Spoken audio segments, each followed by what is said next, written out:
Professor, muitas vezes se questiona por que um deputado bem votado não se elege e outro com menor popularidade ocupa a vaga. Nisso entra a questão do sistema majoritário e do sistema proporcional. Qual a diferença dos dois?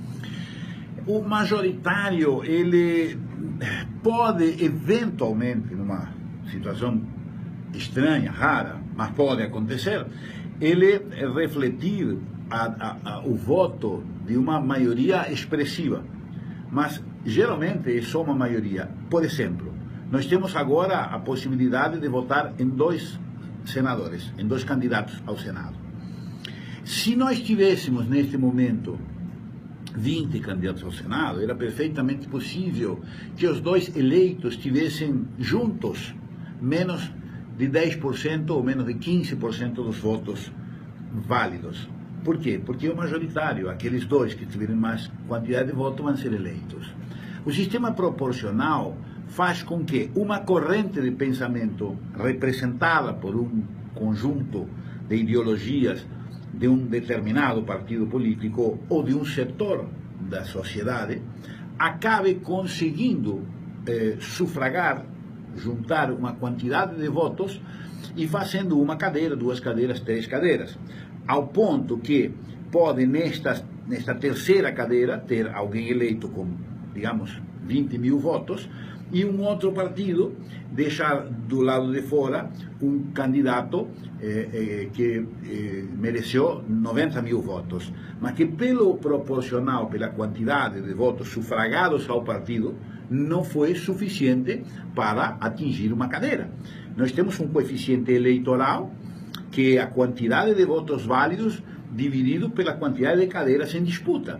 Então, cada vez que um partido ou coligação soma esse coeficiente eleitoral, hipoteticamente 20 mil votos, a cada 20 mil votos uma cadeira. Então 20 mil vezes uma, fez 2, fez 3 cadeiras.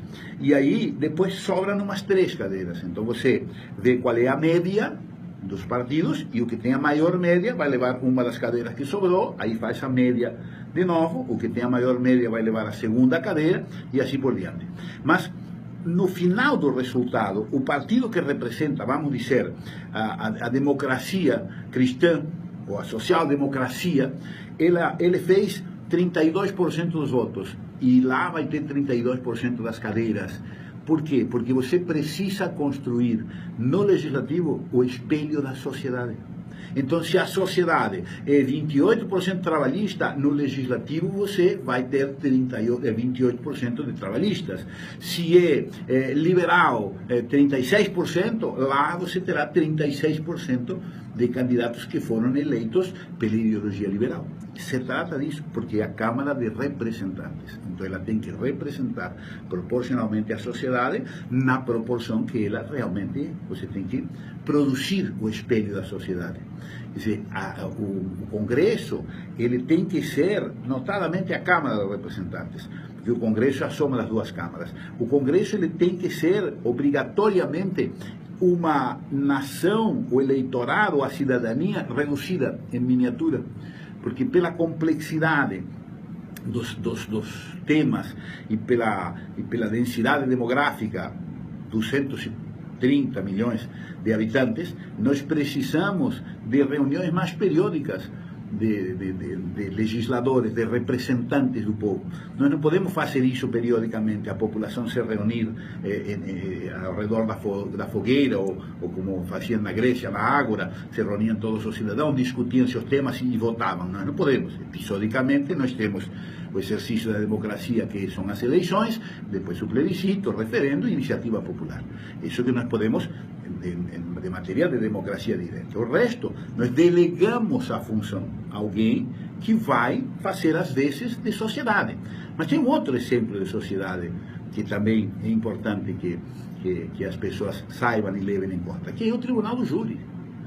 Quando você tem uma sessão do Tribunal do Júri, um julgamento do Tribunal do Júri, ali tem 7 compondo o Conselho de Sentença, 7 cidadãos compondo o Conselho de Sentença. Esses 7 cidadãos representam o Brasil, a ponto que esses 7 cidadãos podem responder que sim, que fulano de fato faleceu, que sim, que ele faleceu por conta daqueles tiros, e que sim, que foi você que deu os tiros.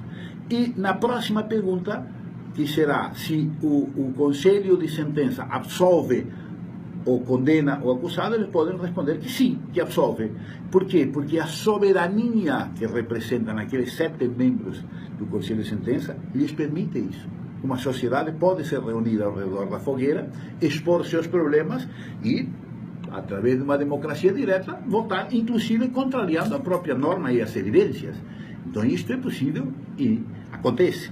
Não é? Da mesma maneira que acontece o oposto, que se as provas são frágeis e o conselho de sentença condena do mesmo jeito, por outras razões que acabam descarregando naquele caso específico. Então, isso também é democracia, isso também é exercício da soberania. Esses 7 representam todo o Brasil. Os 513 deputados federais representam todos os eleitores do Brasil. Os 81 senadores representam todos os estados. Os nossos deputados estaduais representam todos os cidadãos catarinenses.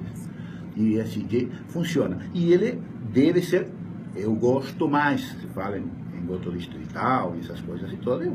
Enfim, na outra oportunidade até podemos conversar, com um tema bastante extenso e muito espinhoso. Mas eu gosto mais porque é proporcional. Ele reflete o que é a sociedade. Se nós temos essa maneira de pensar, ela tem que ser respeitada, porque o que se procura é precisamente você construir uma sociedade em miniatura. Então você não pode construir maiorias que não vão refletir o que a sociedade realmente é, porque as decisões dessas maiorias vão estar agradando a uma minoria, na verdade. Se nós, volto ao exemplo dos senadores, se 20% do eleitor catarinense elege 2 senadores, 80% não tem representação. Essa é a realidade.